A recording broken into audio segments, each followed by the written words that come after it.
লড়াই ছাড়া মেহনতি জনতার মুক্তি নাই।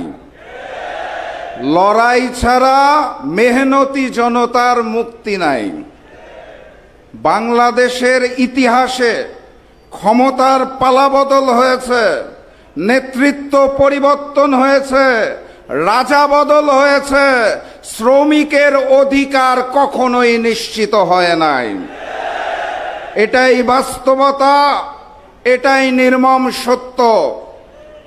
ওই প্রবাসে আমার যে শ্রমিক ভাইরা থাকে, তারা যদি রেমিটেন্স বন্ধ করে দেয়, আমার দেশের যে শ্রমিক ভাই বোনেরা আছে তারা যদি কাজ বন্ধ করে দেয়, তাহলে সংসদের ওই মন্ত্রী এবং প্রধানমন্ত্রীর বেতনও হবে না।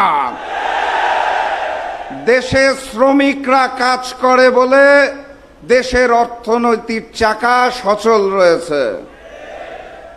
নেওয়ার বেলায় শ্রমিক ভাইরা মহান, দেওয়ার বেলায় শ্রমিক ভাইদেরকে আমরা চিনি না।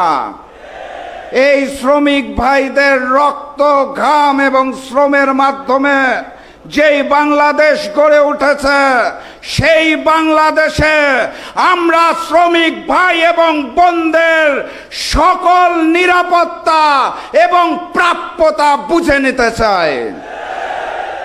সংগ্রামী সাথী এবং বন্ধুগণ, একটা গণ অভ্যুত্থান হয়েছিল, যদিও বারবার বলা হয় ছাত্র এবং জনতার গণ অভ্যুত্থান, কিন্তু সেইখানের একটি বড় স্টেক হোল্ডার ছিল শ্রমজীবী মানুষেরা, শ্রমিক ভাইয়েরা।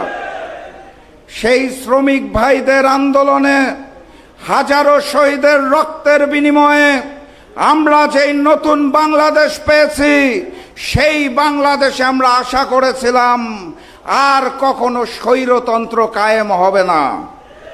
আমরা আশা করেছিলাম সকল সমস্যার সমাধান ওই পবিত্র জাতীয় সংসদেই হয়ে যাবে ইনশাআল্লাহ। আমরা আশা করেছিলাম আমাদেরকে আর রাজপথে নামতে হবে না। কিন্তু ভাগ্যের নির্মম পরিহাস, এই বিএনপি সরকার ক্ষমতায় আসার পর জুলাই গণঅভ্যুত্থানকে অস্বীকার করতে চায়, তারা জুলাইকে অস্বীকার করতে চায়, তারা গণভোটকে অস্বীকার করতে চায়, তারা 70% মানুষের গণভোটের হায়ের ম্যান্ডেটকে অস্বীকার করতে চায়।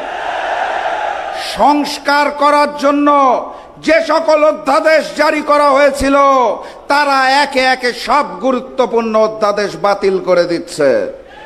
তারা সংস্কার মানতে চায় না। চিন্তা করে দেখুন, জুলাই সনদ, সংস্কার সব বাদ দিলাম, জুলাইয়ের জন্য একটা জাদুঘর তৈরি করা হয়েছিল, জুলাই মিউজিয়াম, সেটাকেও তারা স্বাধীনভাবে চলতে দিতে চায় না। সেখানেও তাদের সরকারি হস্তক্ষেপ প্রয়োজন, তাদের নিয়ন্ত্রণ প্রয়োজন। তারা জুলাইকে এতখানি ভয় পায় কারণ তারা জানে জুলাইয়ে শুধুমাত্র ফ্যাসিস্ট শেখ হাসিনা এবং আওয়ামী লীগের পতন হয় নাই, সেই দিন ওই ভারতীয় আধিপত্যবাদেরও পতন হয়েছিল। জুলাই জাদুঘরে গেলে আমরা বারবার দেখতে পারবো সেই ফ্যাসিস্ট আওয়ামী লীগের পতন, সেই ভারতীয় আধিপত্যবাদের পতন। তারা সেই দৃশ্য আমাদেরকে দেখাতে চায় না। তারা জুলাইকে ভয় পায় কারণ তারা জানে আমরা রক্ত দিতে শিখে গিয়েছি। ছাত্র জনতা শ্রমিকেরা প্রস্তুত আছে, প্রয়োজনে আরো একটা গণ অভ্যুত্থান হবে ইনশাআল্লাহ। কথাবার্তা পরিষ্কার, যদি না হয় সংসদে, সমাধান হবে রাজপথে। আপনারা প্রস্তুত আছেন? 1 জুলাই গিয়েছে, আর 1 জুলাই আসবে ইনশাআল্লাহ। মুক্তির আন্দোলনে ঝাঁপিয়ে পড়তে হবে, আজাদির আন্দোলনে ঝাঁপিয়ে পড়তে হবে। দেখা হবে বিজয় ইনশাআল্লাহ। নারায়ে তাকবীর, নারায়ে